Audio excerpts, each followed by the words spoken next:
Assalamu alaikum, everyone. You're watching SamiSpeaks. My name is Sami T. Naseem.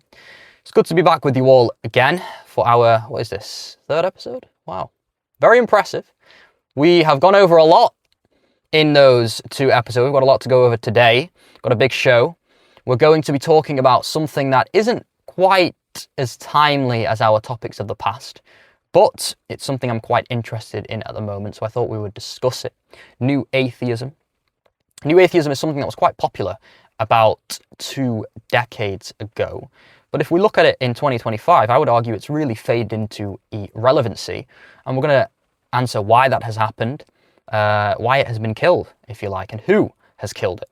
And I would argue that it is Islam that has killed an ideology like new atheism. So we're going to talk about that.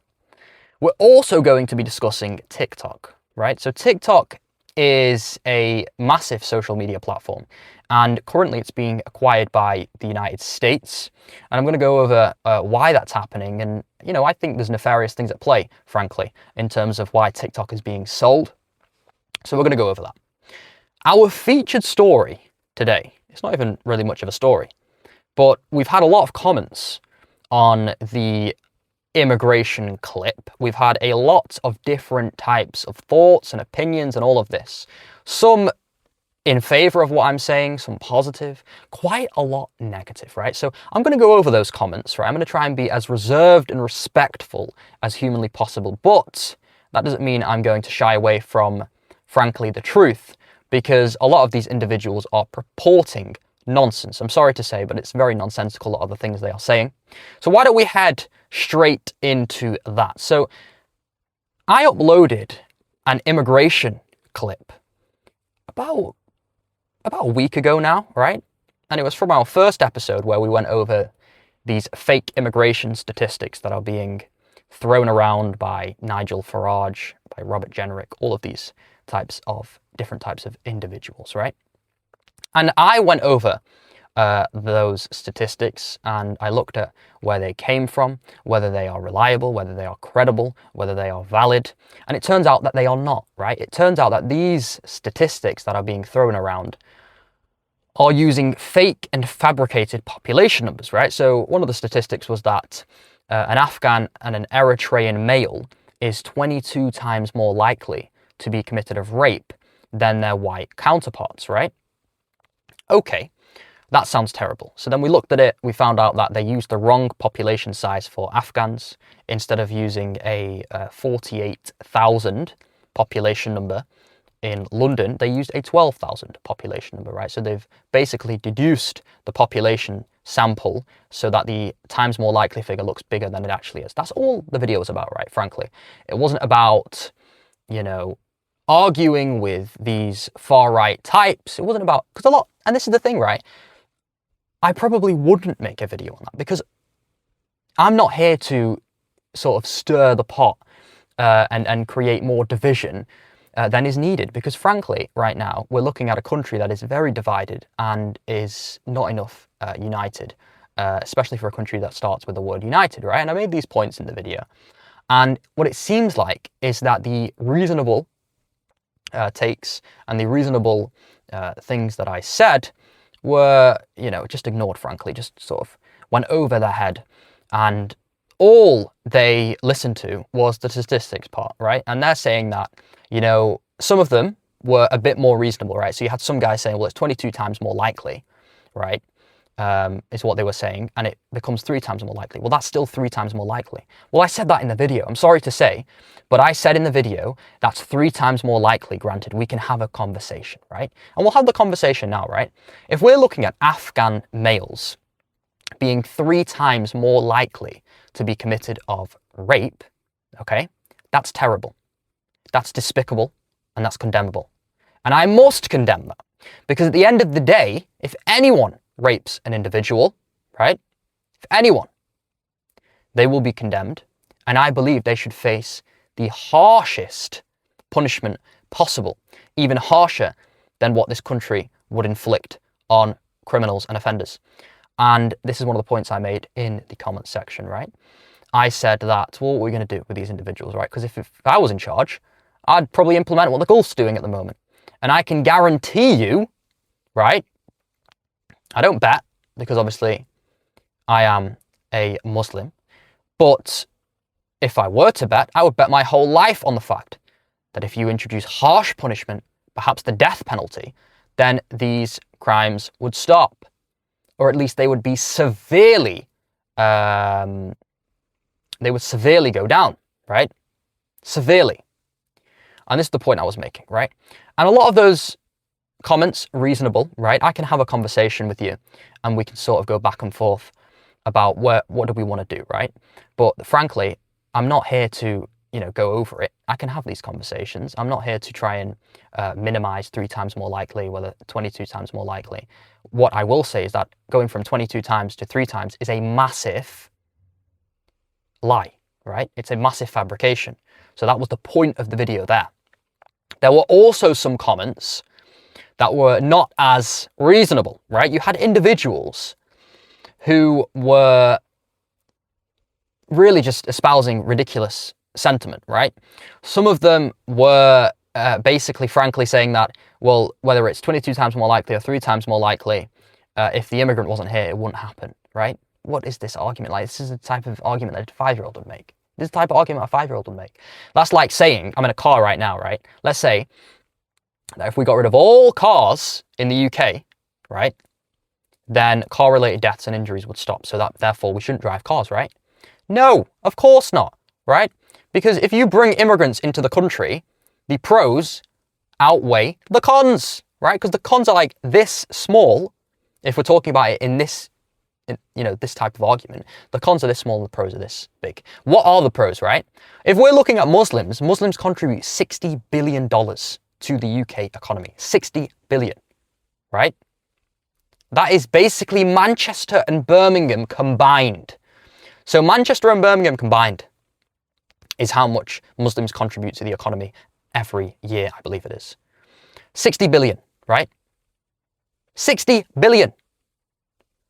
Muslims are 4 times more likely, right, to give to charity than their non-Muslim counterparts. 4 times more likely, right?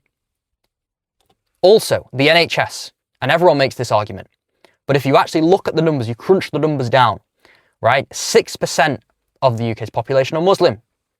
They make up 22% of NHS medical professionals, right?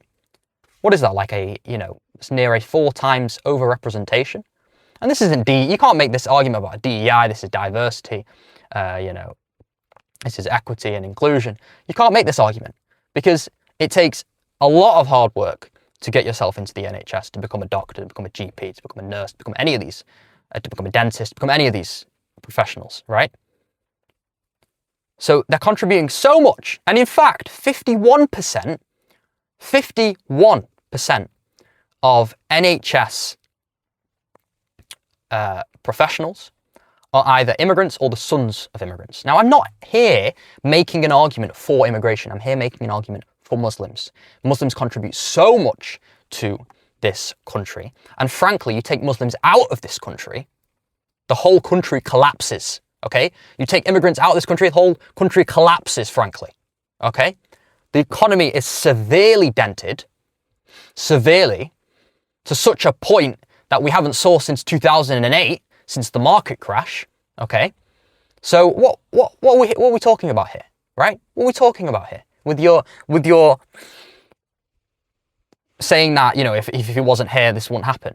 Okay, if we weren't here, you wouldn't have a doctor, mate. Half of your doctors would be gone. So what is this? Another guy, he says that, he quotes me, native Muslims, and then a laughing emoji, or whatever emoji he uses. And yeah, native Muslims. That's what I said in the video, yeah. There are Muslims in this country who have citizenship here, who hold valid passports, like me, like other individuals, okay? They are citizens of this country, just as much a citizen as you are, as any of you are, right? As all of us are. How many Muslims? Millions. 3, 4, 5 million. How many passports is that? You're going to get rid of every single passport. Is that what you think you're going to do? Because if you think you're going to do that, right, you've got another thing coming. It's not going to happen. Nobody in their right mind could implement that. Okay? Nobody's going to implement that. because I've just said the cascading effect it would have on the country, economically, socially, in all other aspects. It doesn't make any sense. It doesn't make any feasible, viable sense, frankly. Okay. There were other comments, but a lot of them were unreasonable. And I think what we saw is that the UK has very much moved to the right, and that's fine, because a lot of the times, if you look at it, you look at the country in the United States and the West as a whole, 5 years ago, even before, a year after Trump came in the second time, the Liberals controlled the arguments and they controlled the narrative. And now it's the opposite, right? When the Liberals controlled the narrative, we were getting pushed absolute, ridiculous stuff was getting pushed, frankly. Very ridiculous, okay? And now when the right controlled the narrative, it's just as ridiculous, right? I don't want to say it's worse, because some of the things the Liberals were saying, man, it was just crazy, frankly. But we can have a conversation about socioeconomics. It always goes down to socioeconomics. Some people were trying to say it was culture. Some people were trying to say it was, I think some people were trying to say it's eugenics, this biological argument, which I'm sorry to say, I mean, it's 2025, and I'm not trying to sound like a liberal, but eugenics in 2025, biology in 2025, it's socioeconomics, right? Some people are trying to say culture. It can be culture, but socioeconomics dictate culture. You have a black guy who is high net worth. You have a white guy who is high net worth. You have a Chinese guy who is high net worth. You have a Pakistani guy who is high net worth. They're both going to commit crimes on the same level. And the same thing goes for the low income and low net worth individual, right? Socioeconomics, basic socioeconomics. But I could go on about this all day. We have got other things to discuss. I wanted to talk about new atheism. Why did I want to talk about new atheism? I have just written a blog piece on new atheism, right? And it's an opinion piece, a bit like the New York Times does. Shout out New York Times one day, inshallah. But New York Times, right? Not New York Times. New atheism. We've got new atheism, right? And this is something that was quite prominent, quite pertinent, quite popular, quite cool about 2 decades ago, right? 2004, Sam Harris's book, The End of Faith, Religion, Terror, and the Future of Reason. Terrible book, by the way, but it's fine. That was a New York Times bestseller, speaking of the New York Times. New York Times bestseller. People loved it. And you could see that individuals, especially the younger generation, was starting to identify as atheistic more so than they were previously, right? It was becoming more acceptable. And what we saw is we saw Sam Harris, we saw Richard Dawkins, who is, a sort of another atheistic archetypal individual. We also saw, I think it's Peter Hitchens, right? And we've got the other individual, right? So they call themselves the Four Horsemen, right? They call themselves the Four Horsemen, and they organized a meetup, right? In, I believe it was 2009, right? 2009, they organized a meetup, right, at Hitchens' DC estate, and the photo goes like viral. People are loving it, and new atheism is something that's quite popular, right? That's in 2009, though. Okay, if you fast forward to, let's say, 2015, it's something that's becoming less and less popular, okay? It's sort of being picked apart by Islamic individuals, by Islamic theologians, by Islamic philosophers, and all of these individuals. It's being picked apart, and, a lot of people are starting to realize that it's very much just based on nothing, right? It's based on nothing. There's no foundation. With Islam, you have objective morality, right? And you could even make that argument for Christianity also, in terms of they would argue that their morality is also objective. And, Muslims will make that argument. Even Jews will make that argument. The Abrahamic faiths will make that argument. And therefore, there's a foundation to argue upon. Whereas new atheism sort of caught the young generation at the right time, where they weren't sort of asking these questions. And then when these religious individuals, a lot of them being Muslim, picked apart new atheism, picked apart the sort of sentiment they were spewing, people started to realize that it's just a load of rubbish, right? It's a load of jargon. That's what it is. It's a load of jargon. And if you look at it today in 2025, new atheism is something that has faded very much into irrelevancy. And I actually remember Sam Harris, obviously he's one of the prominent members, they call them the Four Horsemen, as I've said, of new atheism. He was actually on a podcast, I believe it was Chris Williamson, but it could have been someone else. And he was talking to Chris, and he was saying that, you know, Islam has become so popular today, right? You look at Andrew Tate's reversion, you look at all of these, and that's a conversation in and of itself, but at that moment in time, I think Andrew Tate had just reverted. And, you know, a lot of people are looking at Islam, a lot of people are learning about Islam through various social medias. TikTok is probably the biggest one. I've got my own grievances with TikTok. We're going to go over that in the next section. But TikTok was very much promoting Islam and promoting the way of life of Muslims. And a lot of this damage control that the Israelis and the Jewish figures were trying to implement after 9/11, you know, saying that, you know, Muslims are like this and Muslims are like that. And a lot of it was being destroyed in real time, right? And, you know, we're going to talk about TikTok again, like I've said, in terms of the ADL, the Anti-Defamation League, because there was actually an article by the Tehran Times which went into that. But let's not get ahead of ourselves, right? So we look at it today, and he's on Chris Williamson, and he's saying that, you know, Chris Williamson asks him, young men, you know, predominantly are looking into Islam. They are, you know, understanding Islam, how Islam operates. Why is that? Why has Islam become so popular, right? And he's like, you know, it takes itself seriously, right? It's masculine and all of these things, and that is true. And there are a lot of young men, young white men also reverting to Islam. But another thing that must be mentioned is that young women also, right? Or women in general also, because when you look at the reversion rates to Islam, we're looking at 2/3 of them being women. 2/3, right? 2/3 of them being women and only 1/3 being men. So there are more women reverting to Islam than there are men. Okay, so yes, it is true that it's very attractive to young men, but it is also true to say that women are coming to Islam. Women are coming more so to Islam, right? So who killed new atheism? And I think it's very obvious now. We've looked at Islam and we've looked at Christianity and Judaism. But Islam seems to be the one that has stuck the most with the young generation, whether, like I said, through the social medias. But new atheism is something that has been killed, frankly, by a conservative, well-practicing religion. In other words, Islam, right? Now, we can have a conversation and a discussion about why new atheism didn't work coming into the 2020s and all of this. And, you know, we've spoken about how it is TikTok and it is social medias and Instagram and all of these things, right?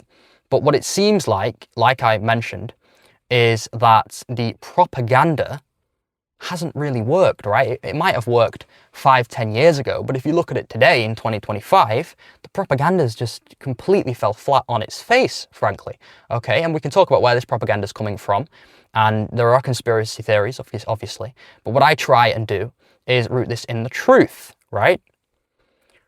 So where does that lead us to? That leads us to our third topic, TikTok, okay? Before I discuss the acquisition of TikTok by the United States, there was an article by the Tehran Times, okay, that came out years back now, right?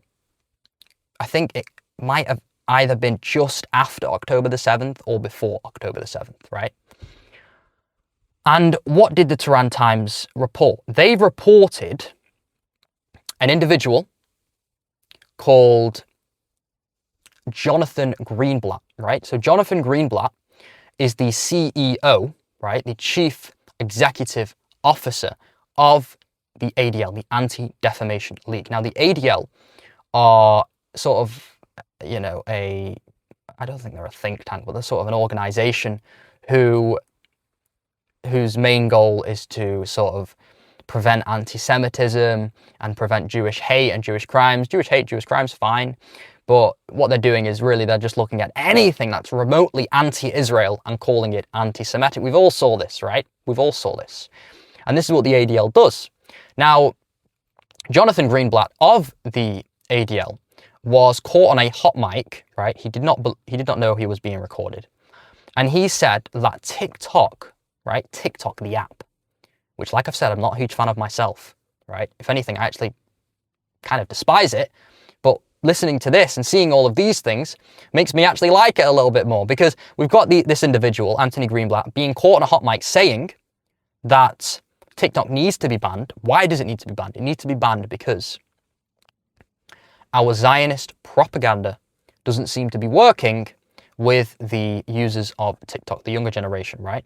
So they're trying to push this propaganda onto them, and it's just not working. It's not, it's not feasible. It's not viable. It's not any of these things, because these, the younger generation are seeing it, they're consuming it, and it's not working, frankly, okay? And he's saying that for that reason, TikTok needs to be banned, right? So I thought we would start on that, because that's very important, especially looking at new atheism and why, that fell flat on its face, frankly, why that was killed. And obviously Islam is the answer to that also, because Islam became quite popular in the zeitgeist. And that's also something the Zionists fear, right? The Zionists fear more and more people looking into Islam, seeing Islam. And then also, even before we get into TikTok, the Palestinians, right? The Palestinians' perseverance, right? Throughout these 2 years of brutal suffering has made more and more people open to Islam, because they, of course, are attributing that perseverance to Islam, which is, of course, true. Now, Anthony Greenblatt said that on a hot mic. The Tehran Times reported it. I believe they said that there wasn't any truth to it, or it wasn't, it was like out of context. I don't know, right? But if we look at it today in 2025, Trump has brokered a deal, right? Or at least he's saying he's brokered a deal. If you actually look at the Chinese side, they're saying not really much. They're staying quite zip, you know what I mean, in terms of TikTok's acquisition. And to be fair, it's probably smart of them to do that, because it's not done until it's done. But what we're seeing is we're looking at a TikTok acquisition by the United States, right? Where the United States will have 7 out of the 8 board members being American, right? 7 out of the 8, which is 87%, if my math serves correct. 87%, 7 out of 8 board members being American, and then one of them being Chinese, right? Being ByteDance, essentially. Which would mean the Chinese have less than 20% in shares of the company. Essentially meaning they don't really have much bargaining power on the app that they created, right? Now, if this was just an acquisition, then that would be fine, right? If this was just an acquisition, that would be fine. But you have to understand the motives of why this is happening, right? If we look at who will be the board members, right? One of them will be Larry Ellison, right? Larry Ellison, who is very old himself now, so he's probably looking at acquiring TikTok, being one of the board members of TikTok, and then handing it down to his son, who I think right now is looking to merge Warner Brothers, the film production company, with Paramount, because I think he owns Skydance, and merging them all into one company. So business runs in this in the Ellison family. They are Jewish, right? They are Jewish. Trump loves these guys, but they are Jewish.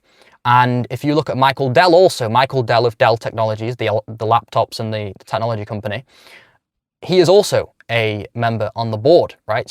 And he's Jewish. So and Rupert Murdoch also, Rupert Murdoch's not Jewish, he's Austrian, but he is very much pro-Israel. You look at his Fox News and it's just constantly propagandizing for the Israeli state, right? So what we're seeing pretty much all of the board members being either Jewish or pro-Israeli. And TikTok is a company, like I've just said when discussing new atheism, TikTok is a company that was, from what I could see, I'm not on TikTok myself, but there's been so many brothers and sisters reaching out to me and talking to me about the fact that their deen increasing and strengthening, you know, their faith in Islam strengthening, they're learning fiqh and aqidah and Islamic law and, you know, all of these things through TikTok, okay? Through these short clips, they're learning so much, okay?